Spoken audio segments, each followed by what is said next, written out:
is locking paying AI customers out of their workflows after just 5 prompts, while Microsoft just handed a YouTuber a hardware ban lasting until the year 9999 for downloading a file they failed to encrypt themselves. The trillion-dollar giants who built their empires by strip mining our public data for free have officially flipped the switch, replacing premium productivity with restrictive, gamified meters and draconian user control. They burned billions to get us hooked on a frictionless digital lie, but the corporate trap has finally snapped shut, and it all starts with the systematic collapse of AI infrastructure you were forced to trust in the first place. Look, we all knew this honeymoon period wouldn't last. For years, these massive tech conglomerates fed us this beautiful, frictionless lie. Boundless, infinite artificial intelligence capacity, right? They burned billions of dollars subsidizing massive compute costs just to capture market share and get you completely hooked. Professional users, developers, creators, entire enterprise organizations built their whole damn business models on this foundation. The recent announcements and infrastructure changes rolling out of the Google I/O 2026 conference just sent a clear signal to the entire industry. The free ride is over. We are officially transitioning from aggressive user acquisition to aggressive corporate greed. It is the systematic enshiftification of the digital tools you rely on every single day. They are tightening the screws, killing user control, and steering this entire ecosystem straight into Mars. So then, let's talk about the absolute dumpster fire that is the premium AI space. Right after the Google I/O event in May 2026, Google quietly gutted the back-end infrastructure of its paid tiers. If you are a subscriber paying a premium monthly fee for Gemini Pro or Ultra, expecting reliable, unconstrained high-tier access, guess what? You're fucked! They killed the predictable daily prompt allowances. Gone. Vaporized. In its place, they shoved a hyper-opaque, dynamic computer-based tracking metric down our throats. The system algorithmically scores the complexity of every single thing you type, tracking features, prompt length, and conversational history. And the result? A brutal 5-hour rolling window lockout. Once your dynamically calculated quota drops to 0, you are entirely locked out of premium models for 5 hours. For professional software developers, technical creatives, this completely breaks your workflow and introduces absolute chaos into your professional life. Why do they do this? Well, because transformer-based large language models scale quadratically with context length. Every time you have a long back and forth conversation with the AI, the infrastructure has to reread the entire chat history. It literally drains your quota at lightning speed. Users on the Gemini AI subreddit are reporting that executing fewer than 5 consecutive prompts, whether you are debugging a complex block of code, summarizing a single lengthy legal document, or generating an image, can wipe out over half of your entire 5-hour quota. And it gets worse. If you turn on Gemini's personalization settings, your usage cap shrinks even faster. They are penalizing you for using the exact features you paid a premium to access. And if the server throws an internal API timeout or backend error, too bad. The failed output still counts as valid prompts and permanently deducts from your quota. This isn't a premium productivity suite anymore. They took the energy meter from trash exploitative mobile games and slapped it onto enterprise-grade tools. A 5-hour lockout isn't a minor user interface inconvenience, it is a hard stop on your labor and disruption of your economic output. It forces professionals to constantly restart workflows and arbitrarily fragment their tasks into isolated chat windows just to prevent the quadratic scaling tax from draining their rolling allowances. Power users doing intense development sprints are running into absolute brick walls, stating their quota refreshes in 7 days after just 2 hours of continuous generation. If you're trying to engage in vibe coding like Google wants you to, rapidly prototyping through continuous LLM feedback, the platform is fundamentally unusable. This has ignited a massive legal and consumer rights firestorm. Yearly subscribers who, paid for prepaid contracts, expecting 5-hour rolling refreshes for Gemini 3.1 Pro, are downgraded to a restricted baseline quota with a multi-day lockout. That is a massive breach of trust, and users are arguing this is straight up violating the European Union's Digital Contract Directive and Google One terms of service. And the ultimate bait and switch? When concurrent demand spikes, Google systems automatically downgrade paying users to the smaller, weaker Gemini Flash model, even if you're specifically selecting for Pro, for a highly complex reasoning task. Look at the wider landscape. Anthropic's Claude Pro enforces a 5-hour token limit, forcing you to fragment tasks. And users are seeing bizarre anomalies where refresh times inexplicably exceed 100 hours. XAI pulled back the reins on Grok subscribers without warning, leaving nothing but vague promises of future capacity from leadership. The era of subsidized AI compute is dead. And the rollout of these tracking updates, an absolute unmitigated catastrophe. It triggered server-side instability that has practically paralyzed segments of the developer ecosystem. If you use Google Flow or Google AI Studio to build applications, you've probably been punched in the face by this platform-level error message. The number of requests sent exceeds the quota limit. Error code 253. Here's the bombshell. This error triggers the absolute second you load the page, before you even send a single request. It's a massive server-side account lock and synchronization glitch inside their quota tracking database. And check this out, it explicitly targets the paid Pro and Ultra tiers while completely sparing free, unsubscribed accounts. You literally pay Google money to get locked out while free users cruise right through.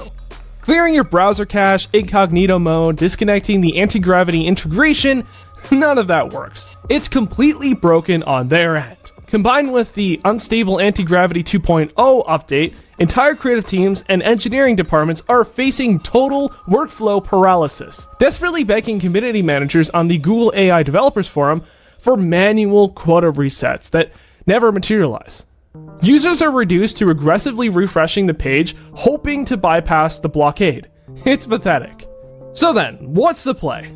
Well, technical professionals are refusing to let their livelihoods be dictated by arbitrary 5-hour energy meters, opaque synchronization errors, and sudden auto downgrades. And there's a massive exodus happening right now towards localized infrastructure and running local LLMs. By running hardware you physically own and pay electricity for, you remove the volatile cloud API quota variable entirely.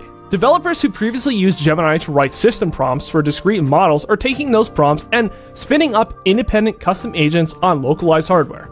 Tools that abstract the immense complexity of running local inference are experiencing massive, unprecedented adoption.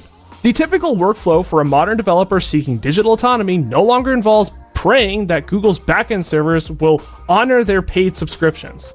Instead, users are installing software like LLM Studio, navigating to the Discovery tab, and downloading quantized open-weight models that fit seamlessly into their specific local VRAM footprints. Frameworks like Ollama have made development criminally easy. One terminal command, and then boom, you have an advanced model configured locally with web tools handled seamlessly.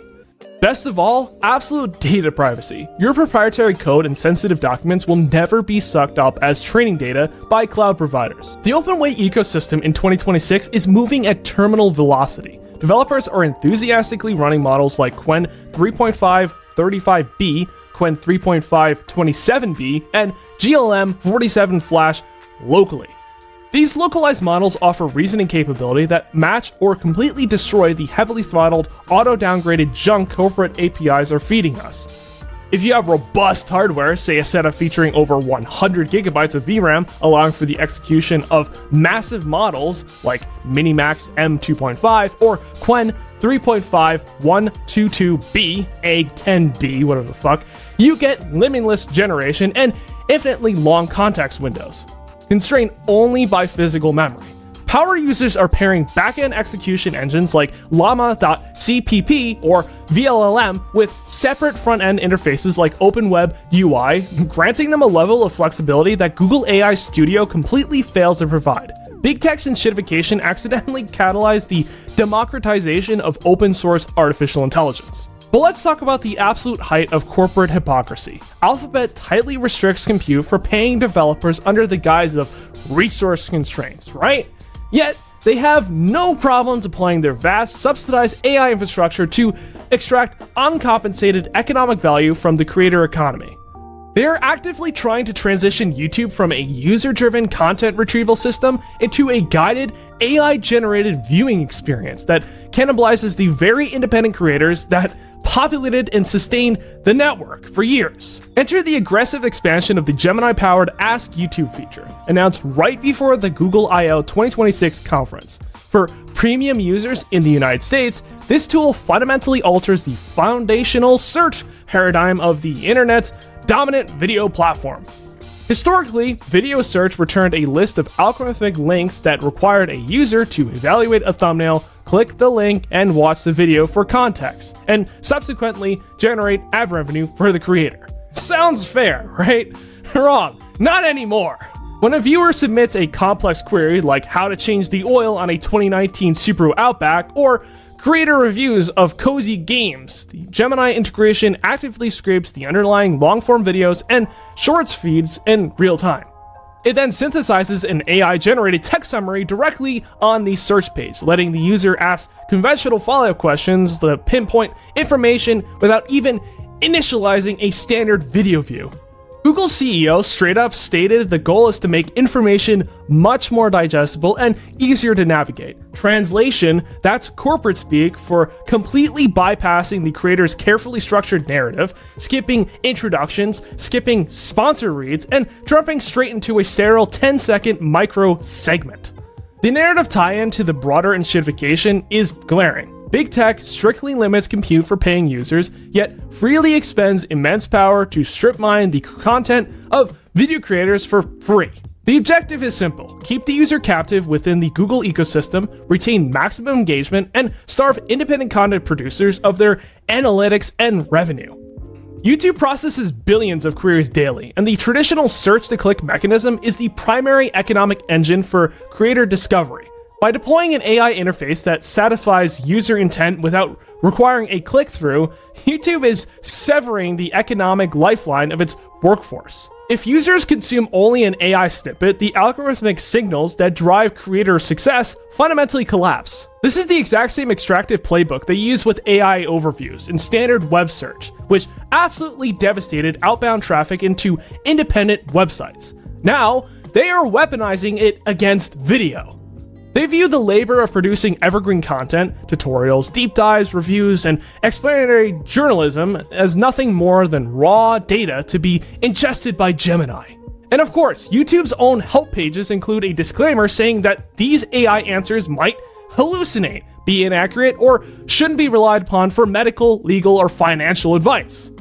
This highlights the inherent danger of divorcing information from its original creator's output. The ad model for these AI answers remains conspicuously absent for now, meaning creators are actively subsidizing Google's broader AI ambitions with their uncompensated labor. Financial analysts are closely watching the Q2 2024 earnings call for signals on an AI overview's revenue contribution, recognizing that turning 2 billion viewers into a Gemini surface is a monumental monetization event for Google, achieved entirely at the creator's expense. And don't think for a second this is just an alphabet problem. Take Microsoft and their little buddy OpenAI. They have literally built a $1 trillion generative AI empire by aggressively strip mining the entirety of the open internet. Decades of human intellectual output, copyrighted artwork, proprietary code bases, academic journals, just sucked up by their massive language models. No explicit permission, no credit, and sure as fuck, no compensation. And what is their prevailing corporate defense? They look at you dead in the eye and say, well, if it's publicly accessible data, it's free real estate for fair use and algorithmic innovation. Sounds incredibly convenient. No, it's a trap. Because the absolute second this vector of data acquisition reverses, the exact moment these same mega corporations experience a sliver of unauthorized public access to their digital intellectual property, usually due to their own internal incompetent blunders, that whole philosophical facade of the open internet collapses. It collapses instantly into absolute totalitarian authoritarian control. And a prime example of this was on May 11, 2026, where Microsoft and their flagship studio Playground Games had this disastrous leak for Forza Horizon 6. The game was officially scheduled for a global release on May 19th, but Ahead of its launch, a staggering 155 gigabytes of unencrypted game files just violently vomited all over piracy websites. Now you might be typing in the comments right now, oh, it was probably some backend server glitch, right? No. Investigations revealed it wasn't a preload error on Microsoft's end. Instead, some guy with legitimate early access used a token dumpster tool to utterly bypass Steam's security protocols, uploaded the file list to SteamDB, and blasted this massive build across torrent trackers. So yeah, the leak stemmed from an isolated user breach, but Microsoft's corporate retaliation against the broader public, it was outright unprecedented in its severity, because as curious users naturally started downloading these unencrypted files just to experience the game offline, Playground Games weaponized their deep system-level integrations into Windows and Xbox to deliver the ultimate execution. And I mean the digital death penalty. The studio announced strict enforcement action and started deploying hardware bans against anyone found accessing the build. And if you don't know, a hardware ban is the nuclear option here. It is the most extreme punitive measure you can take in the digital ecosystem. They use deep telemetry to permanently blacklist your unique physical components. Your motherboard's UUIDs, banned. Hard drive serial numbers, banned. MAC addresses, toast. You are never connecting to Microsoft's multiplayer servers ever again. Gamers, content creators, anyone who dared to stream or play this leaked footage got permanently exiled. There was this one prominent YouTuber, DVS Squad. Do you know what his penalty was? A suspension lasting, well, until December 31st of the year 9999.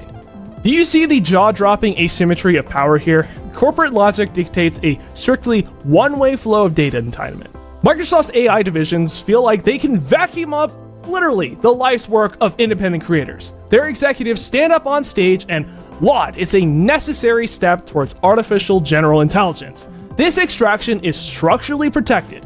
It is fiercely defended in court. It's the bedrock of the entire business model. Yet the second a gamer downloads a file that Microsoft failed to secure, the response is a hardware ban designed to functionally brick an expensive physical device for the next 8 millennia. And the sad thing, the walls of this digital garden are rapidly closing in. Technology conglomerates are starving for total, inescapable control, and now they're increasingly aided by governments attempting to flat out outlaw basic digital privacy tools. Under the classic tired guise of protecting the minors, we're seeing a wave of stringent international legislation mandating strict age verification gates on websites. And what does that actually mean in practice? It means the mass collection of biometric data, facial scans, government IDs that are creating the vast centralized data repositories that are highly vulnerable to state surveillance and mass data breaches. So to maintain your online privacy and bypass this dragnet, people who are conscious and actually care about their privacy are naturally turning to VPNs. And in response, states have escalated their tactics to straight up criminalizing these tools. A prime example of this is Utah's Senate Bill 73 SP 73, enacted in early 2026. This absolute joke of a bill legally penalizes platform operators for facilitating VPN use to bypass age checkers. Digital rights group like the Electronics Frontier Foundation flagged this immediately as an impossible liability trap and a technical dead end. And what does some people do other than sitting on their asses on Twitter complaining about this problem? They actually touched some grass and fought back. ALU Free Sites filed a federal lawsuit against Utah, directly highlighting the blatant unconstitutionality of banning privacy-preserving technologies. And what happened? Faced with rigorous actual opposition, Utah folded. They paused the enforcement of the VPN ban provision until late 2026.